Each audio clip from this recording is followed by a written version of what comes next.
The National Electrical Code, or NEC, addresses the proper installation and termination of isolated ground conductors. Specifically, NEC 250.146d mandates that the isolated ground conductor must be terminated to an insulated ground bus or terminal block. Furthermore, NEC 250.146e stipulates that this insulated ground bus or terminal block must be visually isolated from the equipment ground bus. An isolated ground conductor provides a dedicated grounding path for sensitive electronic equipment. This dedicated path is essential for minimizing noise and interference that can disrupt the operation of sensitive devices. Connecting the isolated ground conductor to the equipment ground bus would negate this purpose, as the equipment ground bus carries noise and interference from other equipment connected to the electrical system. Imagine the electrical system as a network of pathways for current. In a typical system, the equipment ground bus serves as a common return path for fault currents and stray electromagnetic interference. This bus is connected to the metal enclosures of equipment, conduit, and other grounded metal parts of the electrical system. As a result, the equipment ground bus can become a source of electrical noise which can interfere with the operation of sensitive electronic equipment. An isolated ground conductor, on the other hand, is designed to provide a clean, noise-free grounding path for sensitive equipment. This conductor is run separately from the equipment ground conductors and is connected directly to the grounding electrode system at the service entrance. This separation minimizes the amount of noise that can reach the sensitive equipment, ensuring reliable operation. When an electrical paddle board does not have an insulated ground bus, and only has an equipment ground bus, it presents a challenge for properly terminating isolated ground conductors. This situation arises frequently during tenant renovations or when dealing with older electrical systems. The core issue is that the NEC prohibits the direct connection of an isolated ground conductor to an equipment ground bus. This connection defeats the purpose of the isolated ground, which is to provide a clean, noise-free path to ground for sensitive electronic equipment. Firstly, the most compliant and preferred solution is to upgrade the building's electrical service by installing a panel board that includes an isolated ground bus. This involves replacing the existing panel board with a new one that features both an equipment ground bus and an isolated ground bus, ensuring adherence to NEC requirements. Secondly, if upgrading the entire panel board is not feasible due to cost or physical constraints, an alternative approach involves installing a separate, externally mounted isolated ground terminal. This terminal would be connected to the building's grounding electrode system and would serve as the termination point for the isolated ground conductors. The key is to maintain physical separation between the isolated ground terminal and the equipment ground bus. Thirdly, another option is to install a dedicated subpanel specifically for the tenant's sensitive electronic equipment. This subpanel would have its own isolated ground bus, providing a clean grounding environment for the tenant's equipment. This approach requires careful planning and coordination to ensure that the subpanel is properly sized and installed in accordance with the NEC. Before implementing any of these solutions, a thorough assessment of the existing electrical system is essential. This assessment should include a review of the panel board's capacity, the available space for installing new equipment, and the grounding electrode system's adequacy. Additionally, consulting with a qualified electrical engineer or contractor is crucial to ensure that the chosen solution meets the NEC requirements and is safe and effective. When dealing with isolated ground conductors, it is imperative to understand the specific requirements outlined in NEC Article 250. This article provides detailed guidance on grounding and bonding, including the proper installation and termination of isolated ground conductors. Failure to comply with these requirements can result in code violations, equipment malfunction, and even safety hazards. The importance of isolated grounding lies in its ability to protect sensitive electronic equipment from electrical noise and interference. This protection is crucial in various applications, including healthcare facilities, data centers, and industrial control systems. In these environments, even small amounts of electrical noise can disrupt the operation of critical equipment, leading to inaccurate readings, data loss, or equipment failure. Imagine a hospital operating room filled with sophisticated medical devices. These devices rely on precise measurements and calculations to monitor patients' vital signs and deliver critical treatments. Electrical noise can interfere with these measurements, leading to inaccurate readings and potentially endangering patients' lives. Similarly, in a data center, servers and network equipment must operate reliably to ensure the integrity and availability of data. Electrical noise can cause data corruption, system crashes, and network outages, resulting in significant financial losses. In industrial control systems, programmable logic controllers, or PLCs, and other controlled devices rely on accurate signals to control machinery and processes. Electrical noise can interfere with these signals, leading to equipment malfunction, production downtime, and even safety hazards. In each of these scenarios, isolated grounding plays a vital role in minimizing electrical noise and ensuring the reliable operation of sensitive electronic equipment. By providing a clean, noise-free grounding path, isolated grounding helps to protect equipment from the harmful effects of electrical interference, improving performance and preventing costly downtime. Consider the design and implementation of an isolated ground system. The first step is to identify the sensitive electronic equipment that requires isolated grounding. This typically includes equipment with sensitive analog circuits, high-speed digital circuits, or low-voltage power supplies. Once the equipment is identified, the next step is to install isolated ground receptacles and wiring. These receptacles are designed with a dedicated grounding pin that is isolated from the receptacle's metal mounting strap and the building's equipment grounding system. The isolated ground wiring must be run separately from the equipment grounding conductors and must be clearly labeled to avoid confusion. At the panel board, the isolated ground conductor is connected to an insulated ground bus or terminal block that is isolated from the equipment ground bus. This separation ensures that the isolated ground conductor remains free from electrical noise and interference. The insulated ground bus is then connected to the building's grounding electrode system via a dedicated grounding electrode conductor. This conductor provides a direct path for fault currents to return to the source, minimizing the risk of electrical shock. In addition to the physical separation of the isolated ground conductor, it is also important to minimize the length of the conductor and to avoid running it near sources of electrical noise, such as power cables and fluorescent lighting fixtures.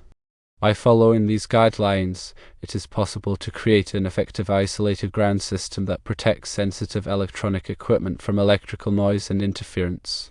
Implementing an isolated ground system requires careful planning, design, and installation. It is essential to consult with a qualified electrical engineer or contractor to ensure that the system meets the NEC requirements and is appropriate for the specific application. By taking the time to properly design and install an isolated ground system, it is possible to improve the performance and reliability of sensitive electronic equipment and to prevent costly downtime. Firstly, consider that NEC 250.146D is a critical requirement for ensuring the proper functioning of isolated ground systems. This section of the code mandates that the isolated ground conductor must be terminated to an insulated ground bus or terminal block, emphasizing the need for a dedicated and separate grounding path for sensitive electronic equipment.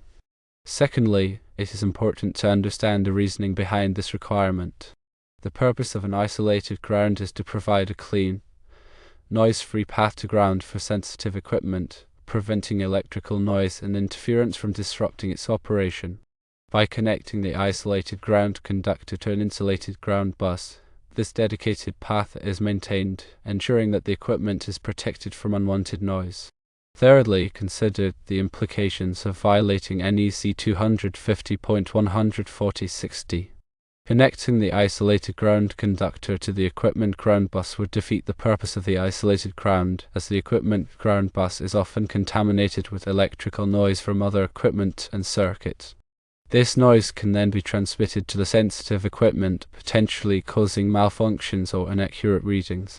Fourthly, consider the alternative solutions available when an insulated ground bus is not present in the electrical panel. In such cases, options include installing a separate, externally mounted isolated ground terminal or upgrading the panel to include an insulated ground bus.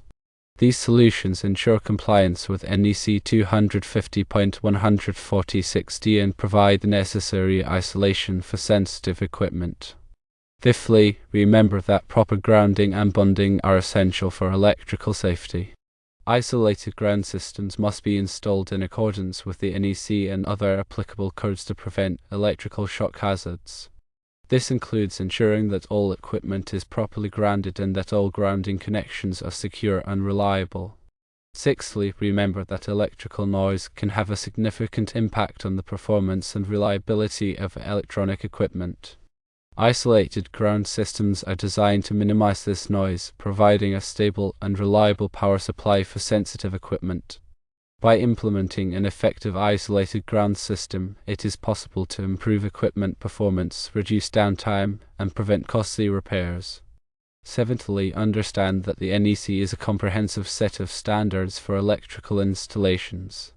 Compliance with the NEC is essential for ensuring the safety and reliability of electrical systems.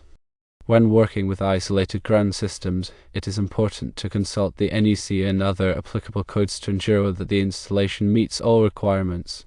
Eighthly, always consult with a qualified electrical engineer or contractor when designing and installing isolated ground systems. These professionals have the expertise and experience necessary to ensure that the system is properly designed and installed, minimizing the risk of code violations and safety hazards. Ninthly, regularly inspect and maintain isolated ground systems to ensure that they are functioning properly. This includes checking grounding connections, testing for electrical noise, and verifying compliance with the NEC. By performing regular maintenance, it is possible to identify and address any potential problems before they lead to equipment malfunctions or safety hazards. Tenthly, it's important to note that the requirements for isolated ground systems can vary depending on the specific application and the type of equipment being protected. For example, healthcare facilities may have more stringent requirements for isolated grounding than commercial buildings. It is essential to understand the specific requirements for the application and to design the isolated ground system accordingly. Remember that proper isolated grounding is not just a matter of code compliance, it is also a critical factor in ensuring the reliable operation of sensitive electronic equipment. By understanding the principles of isolated grounding and following the NEC requirements, it is possible to create an electrical system that is both safe and effective. The isolated ground conductor serves a distinct purpose from the equipment grounding conductor. The equipment grounding conductor, also referred to as the safety ground, is designed to provide a low impedance path for fault current to return to the source. This path helps to quickly trip a circuit breaker or fuse, energizing the circuit and preventing electrical shock hazards. The isolated ground conductor, on the other hand, is intended to minimize electrical noise and interference as discussed before. The NEC recognizes the importance of both types of grounding conductors and provides specific requirements for their installation and use. In addition to NEC 250.146, other sections of the code address the requirements for equipment grounding conductors, grounding electrodes, and bonding. It is essential to consult these sections of the code to ensure that the electrical system is properly grounded and bonded, minimizing the risk of electrical shock hazards and equipment malfunctions. The effectiveness of an isolated ground system depends on several factors, including the quality of the grounding connections, the length of the isolated ground conductor, and the presence of other sources of electrical noise. To ensure optimal performance, it is important to use high-quality grounding connectors to minimize the length of the isolated ground conductor and to avoid running it near sources of electrical noise. Additionally, it may be necessary to install surge protective devices, or SPDs, to protect sensitive equipment from voltage surges and transients. SPD are designed to divert excess voltage to ground, preventing it from damaging sensitive electronic components. When selecting SPD, it is important to choose devices that are specifically designed for use with isolated ground systems. These SPD typically have a dedicated grounding conductor that is connected to the isolated ground bus, providing a separate path for surge current to flow to ground. Installing SPD in conjunction with an isolated ground system can provide an additional layer of protection for sensitive electronic equipment, minimizing the risk of damage from voltage surges and transients. Proper grounding and bonding are essential for electrical safety. Failure to properly ground and bond an electrical system can result in electrical shock hazards, equipment malfunctions, and even fires. When working with electrical systems, it is important to follow all applicable codes and standards and to consult with a qualified electrical engineer or contractor. By taking the time to properly ground and bond an electrical system, it is possible to minimize the risk of electrical hazards and to ensure the safe and reliable operation of electrical equipment. Remember, NEC 250 covers grounding and bonding. Always consult the section and any other relevant sections for more detailed information and specific requirements.